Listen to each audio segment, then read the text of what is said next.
There's something to be said about independence, being able to wake up in your own bed and live in your own home. Living on your own means everything, even if it requires getting a little help. Each month, close to 450,000 people statewide are able to get that help and retain their independence, thanks to in-home supportive service providers like you. Hi, and welcome to the In-Home Supportive Services, or IHSS, Provider Orientation. You are about to become a part of a very special group of people. Currently, there are close to 500,000 individuals in California who have already enrolled as IHSS providers to help people to continue to live safely in their own homes. Most people, including those who are elderly or disabled, prefer to live in their own home. A person's home is where they feel most comfortable and where they can remain a part of their community and make decisions which affect their quality of life. The benefit that living in one's own home brings is a sense of independence, comfort, and peace that comes from familiar surroundings. You, the IHSS care provider, are critical in making it possible for IHSS consumers to remain safely in their own homes, where they can enjoy their personal freedom and independence, continue being part of their community, and avoid the unsettling and undesired feelings that out-of-home care can bring. Without IHSS care providers like you, this would not be possible. During this presentation, I'll be giving you some basic information about the IHSS program, and we'll also try to give you a better understanding of the program's expectations.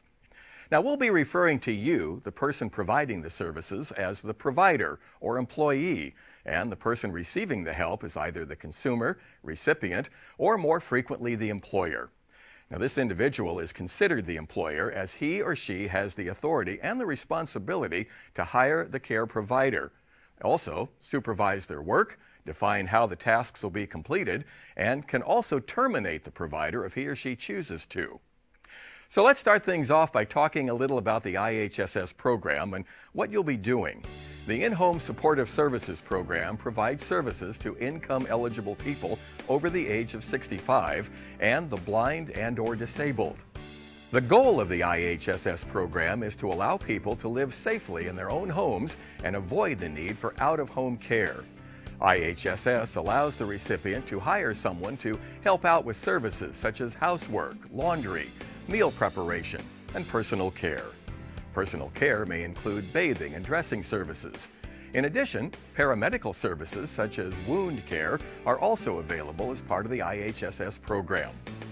In order to qualify for IHSS, services almost always need to be provided in the recipient's own home. This could be in a house, apartment, hotel, or the home of a relative. The recipient can choose to live in any type of home they desire, as long as it is not an acute care hospital, skilled nursing, intermediate care, community care, or board and care facility. There are times when some services can be provided outside the home, such as when you accompany the recipient to the doctor. There may be times when services may also be provided in the workplace, or when the recipient travels on vacation and you accompany them. You should always make sure that your employer or recipient has informed their social worker in advance to verify if your circumstances will qualify for IHSS payment. IHSS is a Medi-Cal program and is funded by federal, state, and county dollars. Therefore, recipients must meet all Medi-Cal income eligibility requirements to receive IHSS services.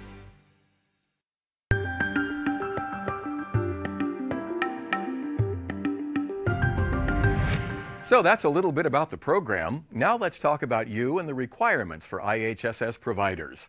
One of the first things you have to do is attend a provider orientation to get specific information about IHSS rules and regulations and IHSS program integrity. The good news is that watching this DVD is part of your orientation, so you're already well on your way. Once we're done with this orientation session, you'll be asked to sign the Provider Enrollment Agreement form. By signing this form, you agree that you will provide the authorized services. You understand the program's expectations as described in today's orientation. You will cooperate with the state and county staff to provide necessary information. You are aware of measures that the state and county may take to enforce program integrity. You understand that if you do not follow the rules and requirements to be a provider, you may be fired from providing services through the IHSS program. You are acknowledging if you have certain prior criminal convictions. And the information you're giving is correct under penalty of lying under oath. As part of the enrollment process, you'll also need to set up a time to get fingerprinted so a criminal background check can be done. Even if you have previously had your fingerprints taken for something other than IHSS, such as school or a prior job, you'll still need to do it again to become an IHSS provider. Also, if you stop working for IHSS for more than a year, you will need to have your fingerprints redone. If you provide services for multiple recipients either in the same county or in different counties, you'll only need to be fingerprinted once. State law mandates that you are responsible for paying all the costs related to the fingerprinting and your background check. Your county IHSS office or IHSS public authority can give you a list of nearby locations where you can be fingerprinted. If the criminal background check finds that you have been convicted of certain crimes, you may be ineligible to become an IHSS provider or employee. There are two categories of crimes that will make you ineligible. They are referred to as Tier 1 and Tier 2 crimes. If in the last 10 years you've been convicted of or incarcerated following the conviction of certain crimes, you are not eligible to be enrolled as an IHSS provider employee or to receive payment from the IHSS program, even if your crime was removed from your record. On the other hand, for some crimes, you may be able to be a provider if you receive a waiver or general exception. Now, this is a lot of information to absorb. You can find all the requirements and the definitions of Tier 1 and Tier 2 crimes explained in detail in the handouts included in your packet and the implication of each on your employment status.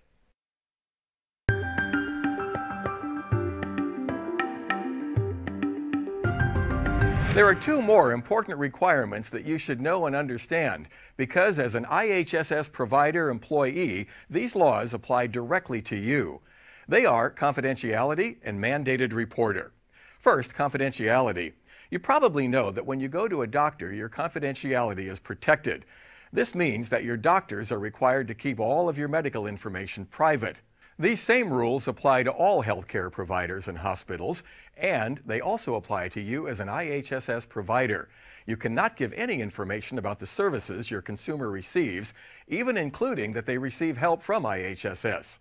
You also cannot discuss any information about your consumer with any unauthorized individuals or organizations without the written permission of the consumer or the person who is legally responsible for that individual. Anyone sharing information inappropriately about someone they care for is guilty of a misdemeanor. Now let's talk about what it means to be a mandated reporter.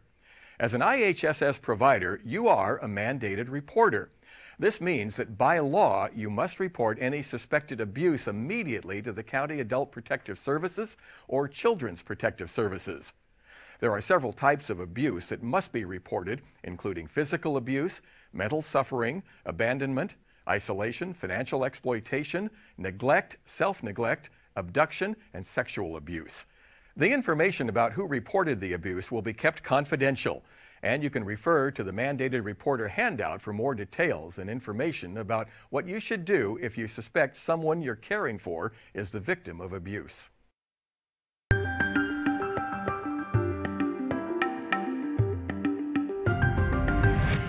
As you know, IHSS is a huge program in California made up of nearly 1 million consumers and providers.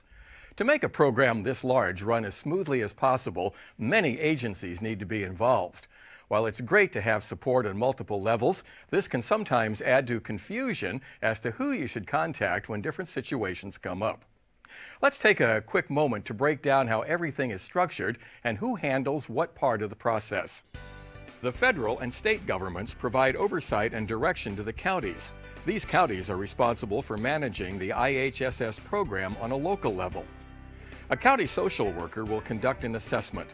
This assessment process includes identifying which services the recipients require to remain safely in their own homes, how much help is needed, how much time it takes to provide the services, and how often they must be done.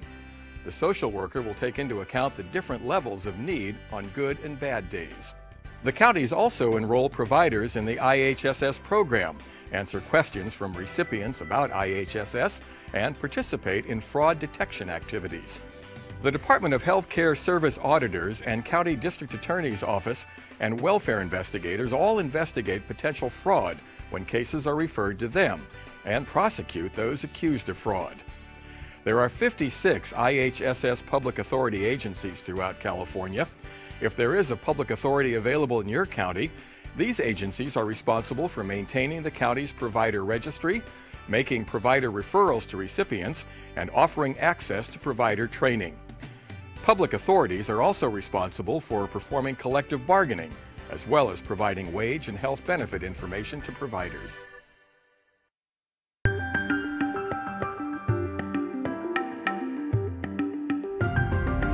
Now we're going to talk about what services IHSS does and doesn't cover. You should have a handout which says services covered by IHSS. In it, you'll find a complete list of the services and tasks that you may be authorized to provide for your recipient employer. So let's say you're providing assistance to someone who is unable to do house cleaning or personal care. IHSS can pay for you to assist with meal preparation and cleanup, laundry, shopping, bathing and oral hygiene, feeding and dressing. Also, each service has a list of specific tasks that you should be familiar with. All the approved services and tasks can be found in your handout. There are a lot of services available within the IHSS program. However, you will not have to provide all of these services for the person you're caring for. Only the IHSS services that are authorized for that individual. The county is required to authorize only the services the recipient needs to remain safely at home. Each recipient will receive a list showing what services you can be paid for providing and how much time is authorized to do them each month. This list is called a Notice of Action.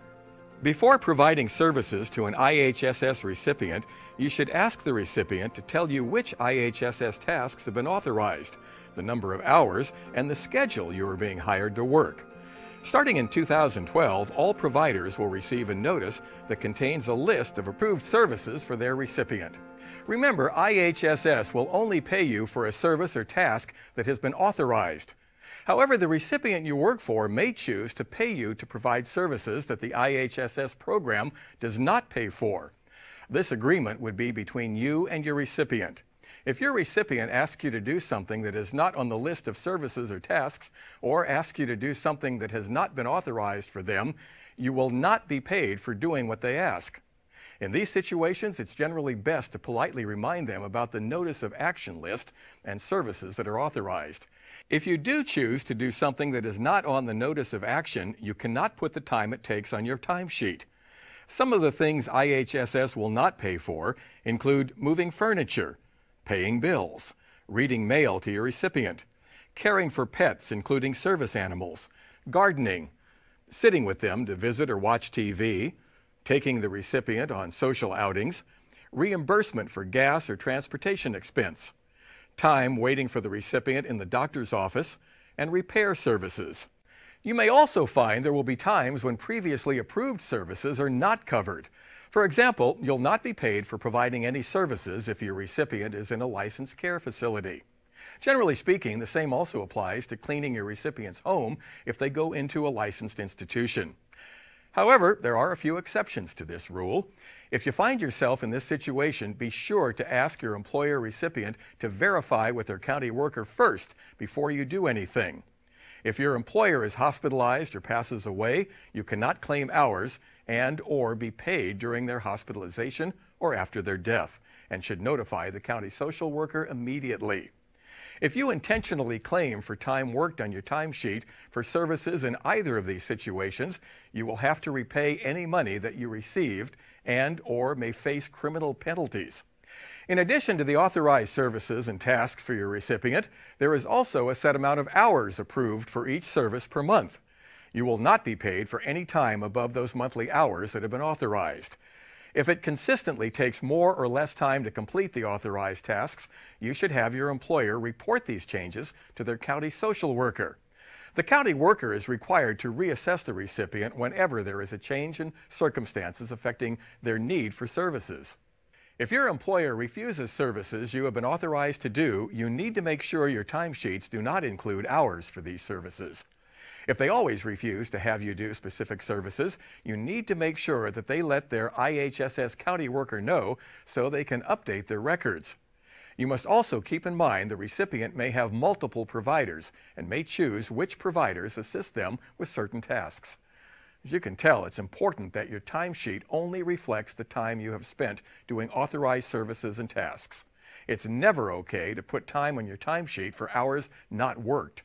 Deliberately filling out your timesheet with incorrect information is a serious issue and can carry some serious consequences, including being considered as criminal fraud.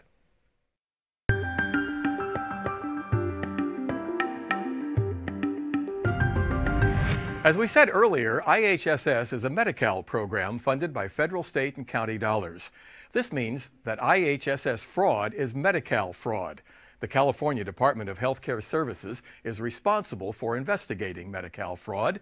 Reducing and eliminating fraud helps save IHSS program resources. If you suspect anyone may be committing IHSS or other Medi-Cal fraud, you must report this to Medi-Cal by calling the toll-free number, sending an email, filling out an online form, or contacting the county. You do not have to have proof of fraud. There are investigators who will determine whether Medi-Cal fraud has been committed.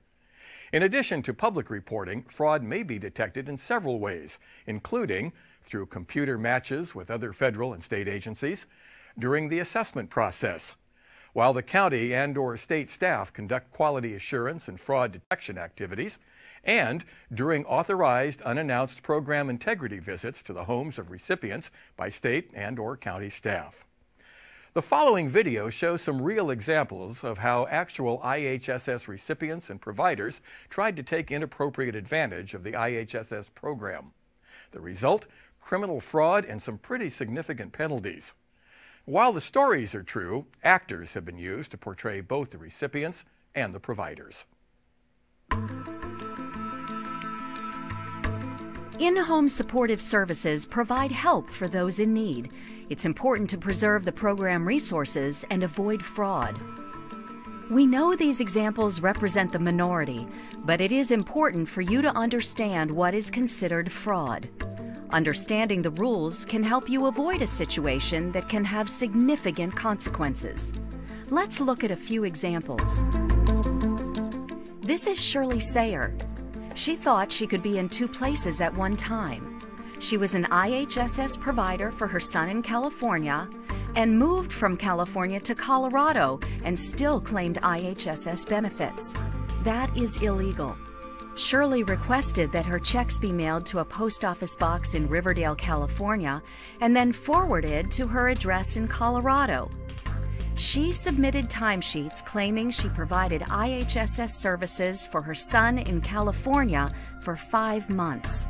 Shirley is now serving 180 days in jail with 3 years probation. Here are the Shibosians. Charlie was the provider for his father Earl, who said he had functional limitations, but was caught on tape showing this was not true. Because Earl was not disabled, the timesheets submitted by Charlie were fraudulent. Viola was the IHSS provider for her mother Gracie, who was also caught on tape showing that she overstated her condition. As a result of Mom and Dad overstating their needs, their children received over $70,000 in false benefits. They are all serving time now. Malay was the provider caring for her sick father Vaughn, who was hospitalized and died in March of 2005. Malay submitted timesheets for the care of her father while he was in the hospital and for 2 months after his death. Malay is serving 120 days in jail with 1 year probation for timesheet fraud. For 3 years and 8 months, David was a provider and Joe was a recipient. David didn't actually perform any services for Joe because Joe didn't actually have anything wrong with him. When the checks came in, they split the money. Joe and David are serving 90 days in jail with 3 years probation for IHSS fraud. The in-home supportive services system can be abused in many ways, and the consequences for intentionally abusing the system are devastating to you and your family. If you have a question or are unsure of IHSS policies and procedures, ask for help. If you assume and you are incorrect, you could be liable for your mistake. The District Attorney's Office takes all fraud cases seriously. The information shown here is also included in your packet. Remember, by being aware of both the IHSS program rules and your own responsibilities as an IHSS provider, you can help protect the integrity of the IHSS